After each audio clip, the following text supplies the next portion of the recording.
Alright there guys, and welcome back to a brand new video. Today, it's time for Let's Talk About My Hero Academia, Heroes Rising. The movie, of course, was released in UK cinemas finally on the 26th and 27th of February, and I was almost right with my prediction I made back in October of the movie releasing in March in UK cinemas. But I was slightly off. But on Thursday, me and Ash went to go see it, and it was really good. Now this video will have spoilers for the movie's plot, so if you want to watch the movie yourself before, then don't watch this video, as there will be spoilers. If you don't mind about spoilers, then you're fine to stay and watch. So, My Hero Academia Heroes Rising. We have the beginning of the movie with the League of Villains currently being chased by some pro heroes in a car chase. We have the green lizard looking villain, I can't remember his name, driving. We have Darby and the guy that can throw those small looking marble things. We have those two in the back of the car trying to stop the heroes.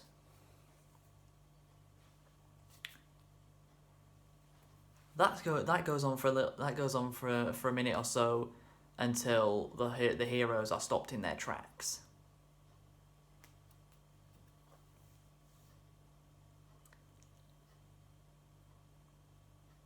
Then we transition onto Naboo Island, which is the island that all 20 students of 1A are currently at, doing their own hero work. It's minor tasks. Most of them are minor tasks, like Kaminari is charging someone's tractor up with his electrical power. We have Ida rushing a elderly woman to the hospital, which was really funny. We have Asui saving people that are in trouble in the ocean, because she can swim very well with her quirk being frog. All the heroes have this office. All the heroes have this office that they have people from Naboo Island call into, and then they go send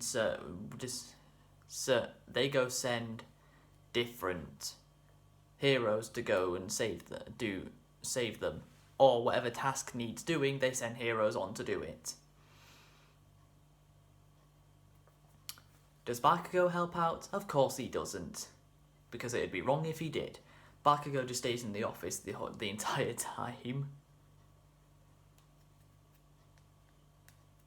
But the main the main focus of the island is two specific characters. One of them is called Kazuma, and one of them is called Mahuna. These two are a brother and a sister who live on Naboo Island, and at the current time they're living alone due to their father working a lot, and his work is a long way away from their house. So they mostly live on the island together, just by themselves.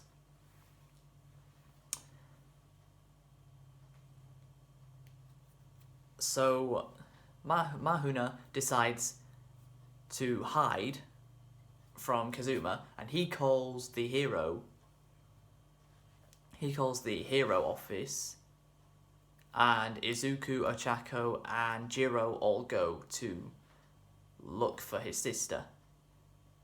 Upon arriving, Izuku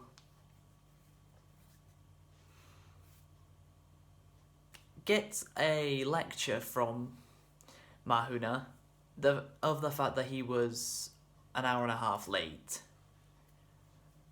And instead of telling her, at least I looked for you, he just apologizes because Midoriya doesn't have it in him to stand up to people that he's trying to save.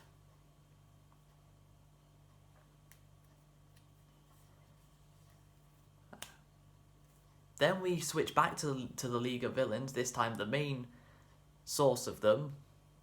So Shigaraki, Toga, and Twice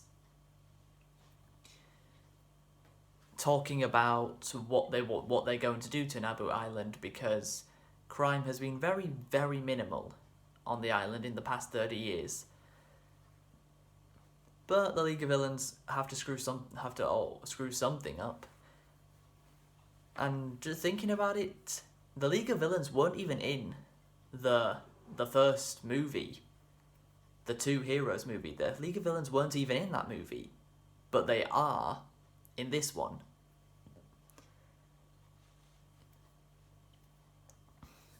And I've been able to figure out that this movie takes place in between seasons 4 and 5, because Midoriya is able to use 20% of One for All with no struggle, which currently in season 4 he still does struggle to use 20% without straining his body. So this movie definitely takes place after the end of season 4. Slightly weird because we've still got 6 more episodes of season 4 to go before it's over.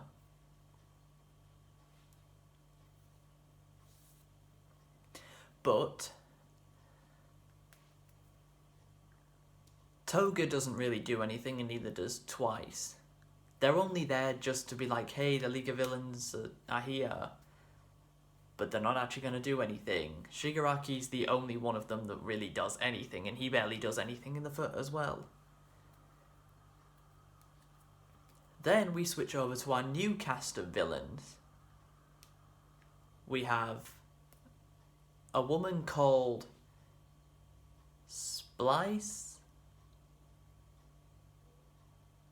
I can't even remember. She really wasn't that interesting of a character. But her name was something like that. Basically, her quirk was she can turn her hair into spikes. That's basically her quirk. She can turn her hair into spikes. We have two more henchmen villains in this new cast. One of them gets arrested straight, and one of them gets caught by the heroes pretty much instantly. The other one is a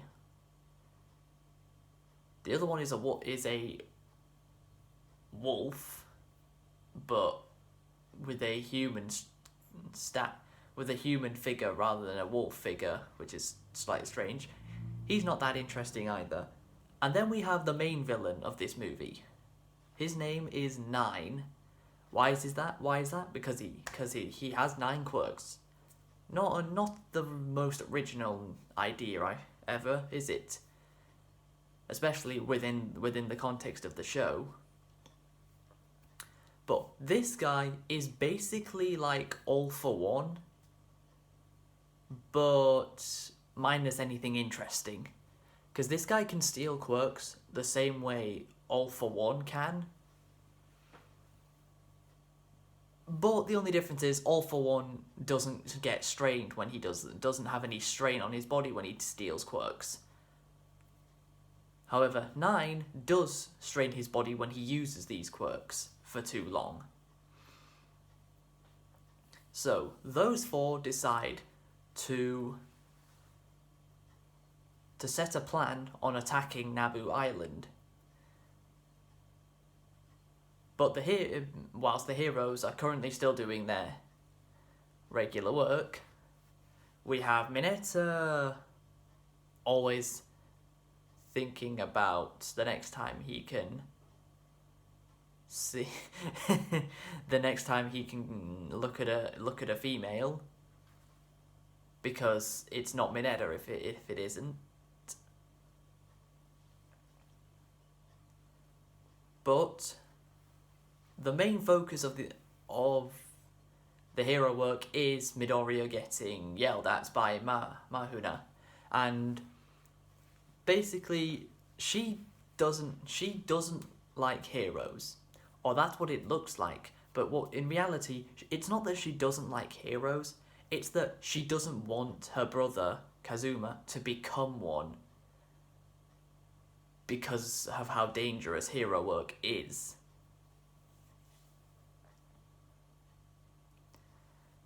All Might is only in this movie for like 10 minutes at best. He's in it at the start, and he's in it again at the end, but he doesn't really... All Might does not play any sort of role. Any sort of big role in this movie.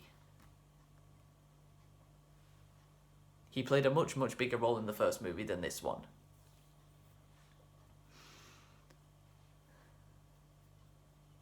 So that night, there's a call from... Well, no, there's not a call. Kazuma comes to the hero office to say that Mahuna is under attack. So, at night, and Bakugo happened to be patrolling the office at the time, and Izuku was training One for All. So the both of them set off to where his sister is apparently being attacked, only to find out that the villain that's attacking them is actually just Mahuna's quirk. And it's never even said what it is, but basically her quirk allows her to shoot, to create illusions of things that you can walk straight through. That's basically her quirk. And Kazuma's quirk is cell activation. Basically, in terms of, he's more of a healing support. He has a healing support quirk. Basically, if somebody's recovering at the hospital, he can use cell activation, and they will heal much, much faster.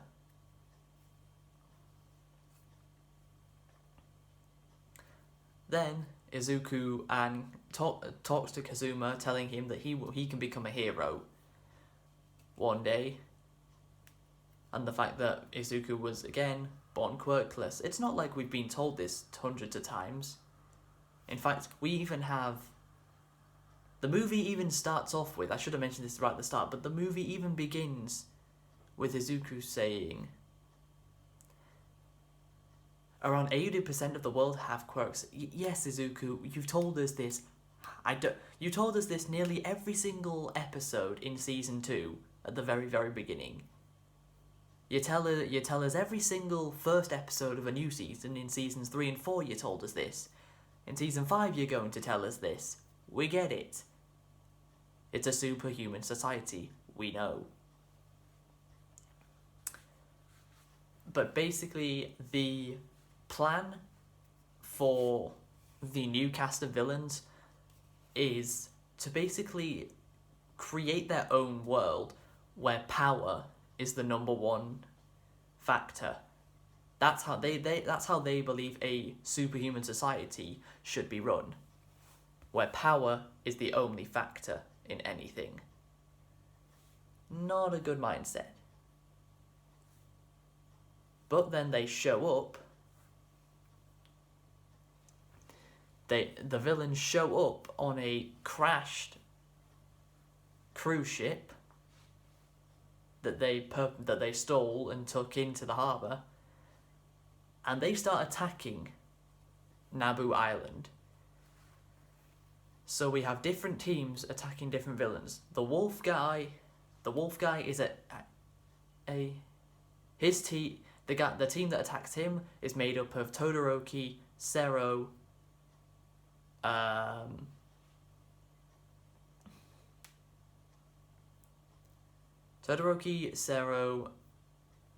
Yaoyorozu, and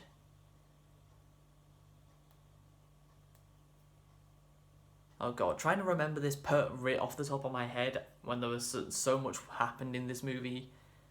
It's quite difficult. We had... Maybe the other one will come back to me. We had Tokoyami and... Oh. Yeah, we had Tokoyami and Mina fighting Splice, the girl that can use her turn her hair into spikes. We had we had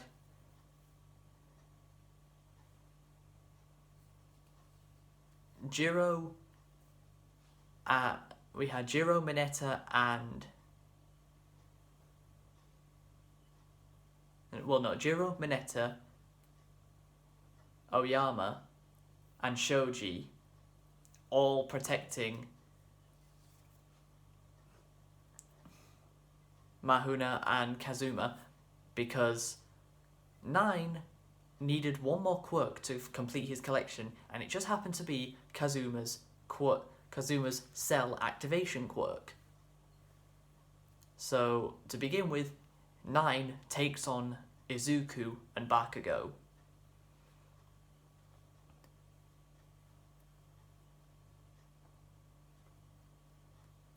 And if you want to know how the first villain that attacked went down, he was taken down by Bakugo, Kirishima, and Kaminari quite easily once Bakugo figured out how to beat him. He even sacrificed the grenade sections of his outfit around his wrists in order to explode the quirk that basically allows... It's basically like a ribbon. He throws ribbons across anything, and if he captures something with his ribbons, that thing, even if it's an inanimate object, it becomes living and starts attacking anybody. So there he's taken out by Kirishima, Bakugo, and Kaminari.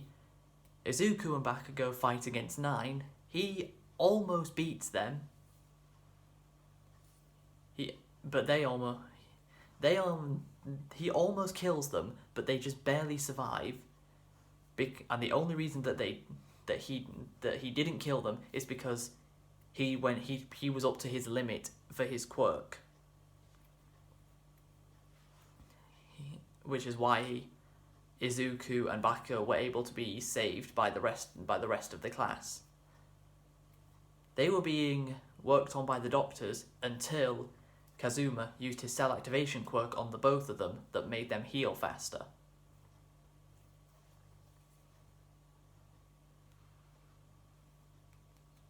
But when the big finale starts, Izuku and Bakugo are the ones taking on 9, while the other 17 students are taking on the wolf guy and Spice. I think that was her name.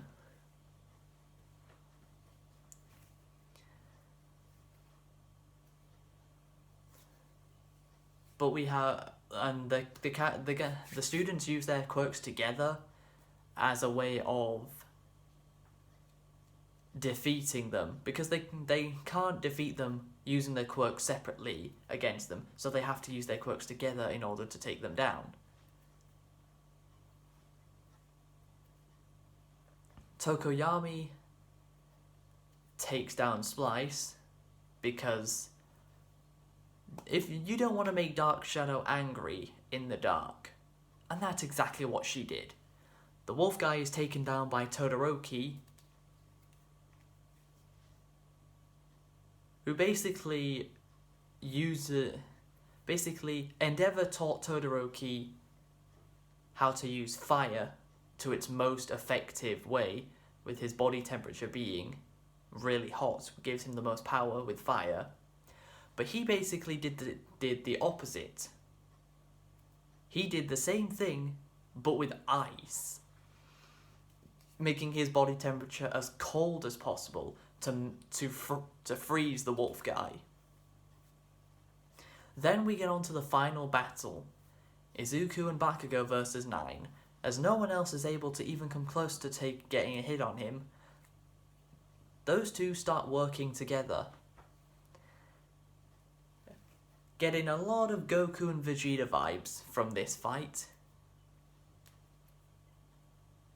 It really, thinking about it now, it really does feel similar to Goku and Vegeta against Broly from the Dragon Ball Super Broly movie. It's like no matter what Izuku and Bakugo throw at 9, he just keeps on going. They try everything, whether it's Detroit Smash, AP Shot, Delaware Detroit Smash, full cowling, anything, but it just doesn't work. Everyone starts to realise he's very similar to All For One, who we've not even seen since Season 3, and we probably won't see him again in the next 6 episodes of Season 4. We may never see him again at all. But as I said before, this guy has a weakness. All For One didn't. All Might just happened to be a badass at the time and kick it and fight and finish him off.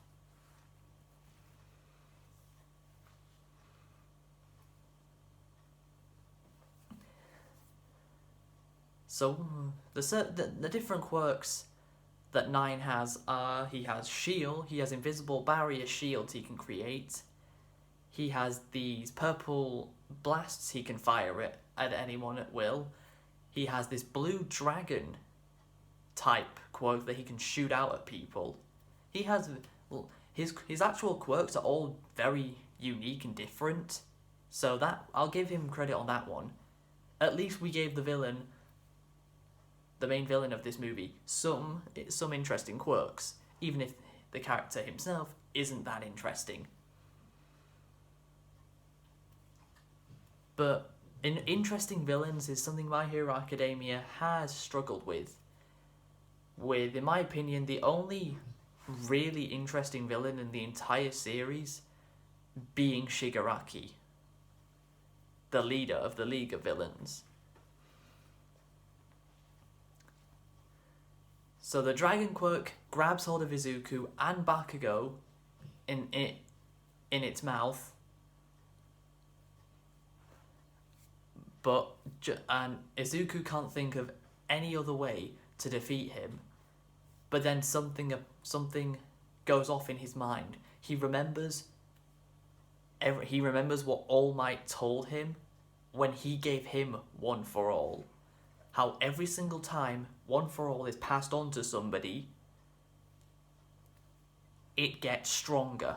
The more people, the person who gets it gets a stronger version of the quirk than the person that gave it them has.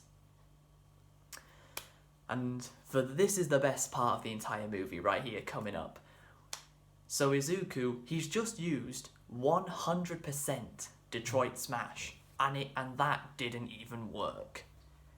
Although saying that, why would 100% Detroit Smash work against a main villain in this movie when it took Izuku 1,000,000% against Muscular at the very start of Season 3 to beat him? 100% didn't work against a villain that wasn't even that important.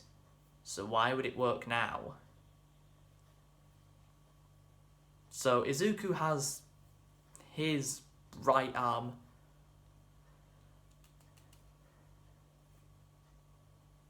completely discoloured of being red. What Izuku's arm usually looks like when it's been broken, it's that colour. But Bakugo realises what Izuku's trying to do. So they grab each other's hands like this, and Izuku transfers One For All to Bakugo. That is a twist I was not expecting. I never ever expected Izuku to give one for all to Bakugo. Biggest twist in the entire movie. No, I bet no one was expecting that. But yeah. So then they managed to get themselves out of the heads of the dragon's mouths, and get themselves out. And they use a combined Detroit Smash together to beat him.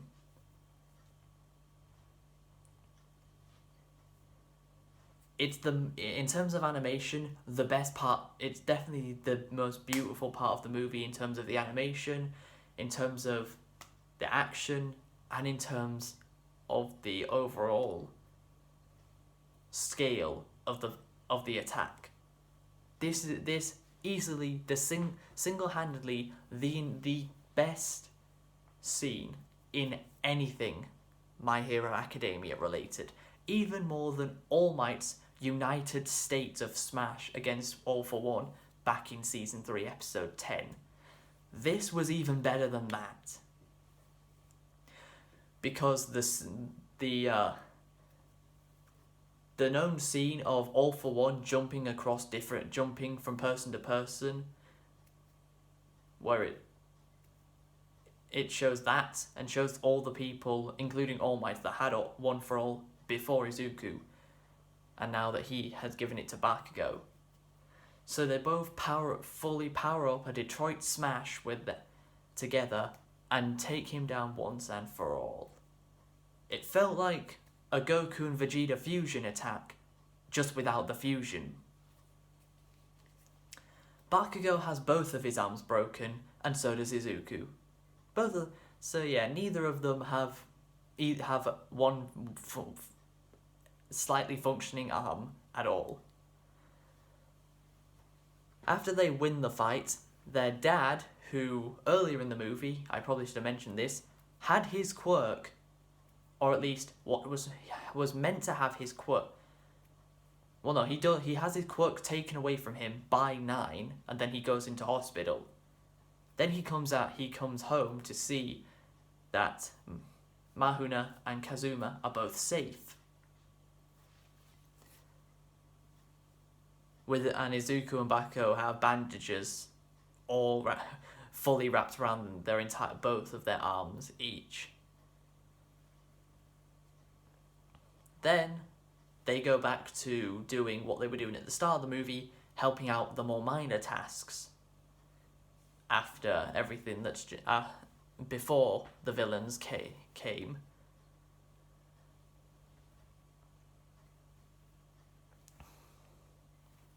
As the cruise ship is heading back towards the mainland of Japan, which is where UA is and everything that we've seen so far in the series,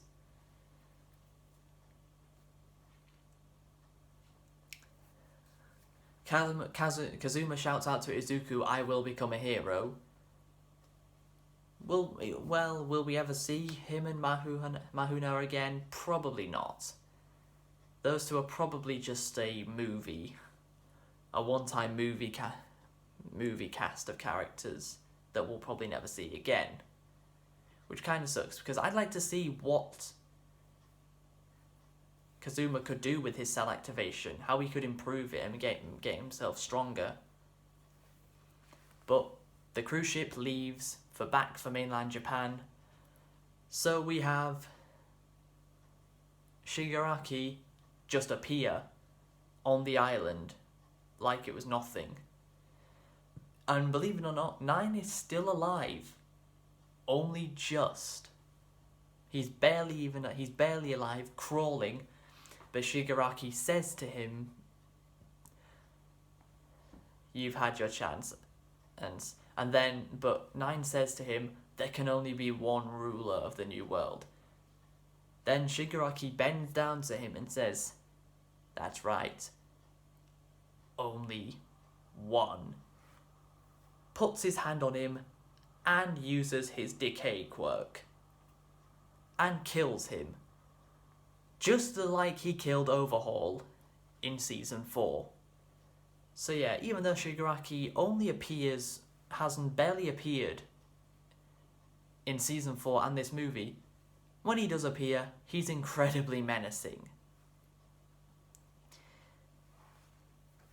And that is basically the plot of My Hero Academia Heroes Rising. Right, what was good about the movie? Well, the animation.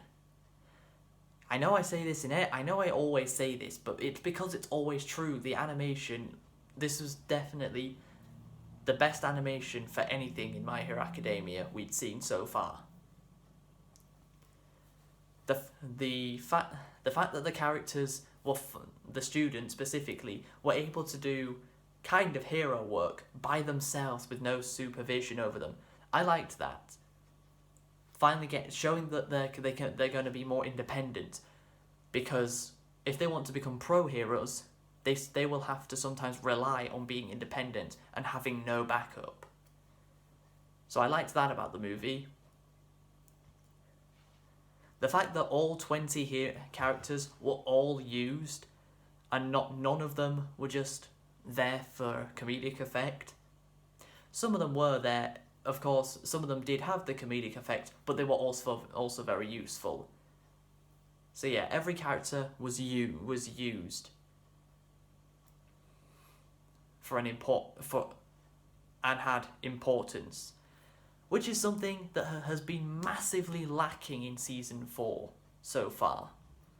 You guys know that I'm not a big fan of Season 4, and in about 6 weeks' time, when Season 4 finally ends, I hope probably within the next few days or so after that, or maybe a bit longer, who knows, I will have my thoughts on all of Season 4 as a whole video. But that's not until about that won't be until April. But yeah, Season 4 has massively been lacking. Characters, all 20 students having some sort of importance together rather than just a few. And the next thing they did right, the final climax fight of the movie. None of the fights in the movie were bad, but this one took it to a whole new level. I mean, I've already said in this video, the insane plot twist of Izuku giving One for All to Bakugo. But the thing is, at the end, when they finally finish the fight and All Might comes to see them, Izuku still has One for All, but maybe Bakugo still has it as well. So that's an interesting plot point that could be explored in Season 5. Will Bakugo be able to use his explosion quirk like normal and One for All? And if so, would he be able to combine the two together for certain brand new unique attacks? That would be very interesting to see. Now, what did I think the movie didn't do very well? Utilize the League of Villains. The League of Villains barely appeared. As I said, we only saw them at the very, very start of the movie, the opening scene of the movie. Toga and Twice literally did absolutely nothing in the entire movie. They appear we see them once, and they're only there that only goes on for about a minute, and then we don't see them again. Shigaraki could have been used more, as we only saw him a few times. We saw him a couple of times at the start of the movie, and then once at the very end of the movie. And the final thing that I think what I thought wasn't too great about this movie was the excessive use of Season 1 and Season 3 flashbacks. There were so many flashbacks in this movie from back to Seasons 1 and 3. we had the whole Izuku crying on his knees in front of All Might when they first met back in Season 1, where All Might tells Izuku he can be a hero too. In Season 3, we have, of course, All for One, and All Might's "Now it's your turn" iconic line that he said just after he beat All for One. So yeah, they could have used more new content instead of just keep going back to flashback seasons 1 and 3. But overall, this was a great movie, and I didn't know whether I thought it was better than the first one on Thursday when I watched it. But thinking about I've had another entire day to think about it now. I've had an entire day to think about it now. And yes, My Hero Academia Heroes Rising is a better movie than My Hero Academia 2 Heroes. This movie, of course, had the League of Villains in, which the first one didn't have them appear once. It was all completely new villains, and none of those were too interesting. The new villains that we did get in this movie were not that interesting, but at least they had some. They gave the heroes some importance by all having to fight them together. So that is my thoughts on My Hero Academia Heroes Rising. A great movie, and if there's a third movie that gets made, which there very well could be, due to how well the movies are doing and the series is doing, even if season 4 is not that good, as I keep saying. That is going to be the end of this video. I hope you guys have enjoyed. Please be sure to leave a like, subscribe if you're new to the channel, follow me on all my social medias, and until next time guys, catch you later.